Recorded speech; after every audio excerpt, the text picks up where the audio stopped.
So, came in here on a Sunday just to get a couple things done before the work week starts. Back at the door panel, the door, and the factory speaker for the B&O sound system for the rear. Basically, I need to print out this 6.5 adapter to fit an aftermarket speaker in there. Luckily, I already made that file and Ford's been using this for a bit, so I got one printed already. And I came to scan that back seat. But while I'm here, we got your door lock. We have the thing that opens your door latch from the inside. And a drum. But the seat. I put the blue tape on there for two reasons. One, the scanner doesn't like to get the carpet, and the stickers don't like to stick to it very well. The other side, peeling these dots off suck. So when I'm done, dots come with it. And the more dots we have, the more accurate our scan is. So you can actually see the carpet turns out a little fuzzy. But tape nice and smooth. So I don't need the front of the seat. I only need the back of the seat and the brackets in its folded up position so I can get it relative to the back wall. And while I'm waiting for that to process, let me do an honorable mention of my brother on this amp rack.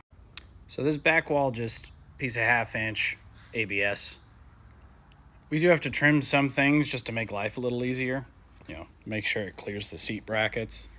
But after we mounted the amplifiers, he lasered out a little oval. And in that oval, he routed it out. And then in that routed out oval, he did a little offset bearing and put a lip in there. And that lip is for where he lasered out a piece of acrylic.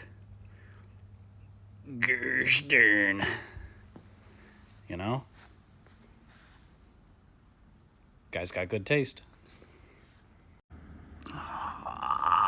Optimize.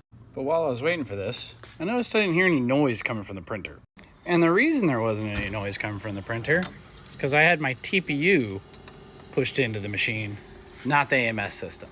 So, got that pulled out, put that bad boy in there. We already preheated the bed. We're already cleaning the nozzle tip. That's my little design right there. And this little bad boy will start chooching.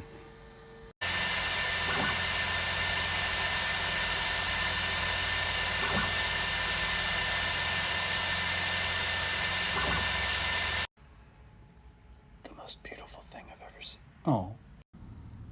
I swear this thing only optimizes when I'm not looking at it. Impatient. All right. Now that it's finally rendered, I got the seat brackets, I got the back of the seat. Now just load it into Fusion. So in Fusion, I've got the back wall. There's the vent, the cabin pressure relief vents, the studs. Then I load up the passenger seat and try to line up the studs. That's as close as I can get it, especially with a latch up top. And the driver's side. And then if we cut this thing in half, and I spin this over to the side, see a little area right there? Right in there. This little spot, that's where I need to build an enclosure for. So, now that thing's just sitting in there right now, and that's a 12-inch TW3. But I don't think I'm going to have room for even that thing. Probably have to do a TW5. TW5 in there. Much more promising, but I still need the thickness of wood back there. And I need like 0.65 cubic feet of airspace. So with material thickness, that's going to be tough.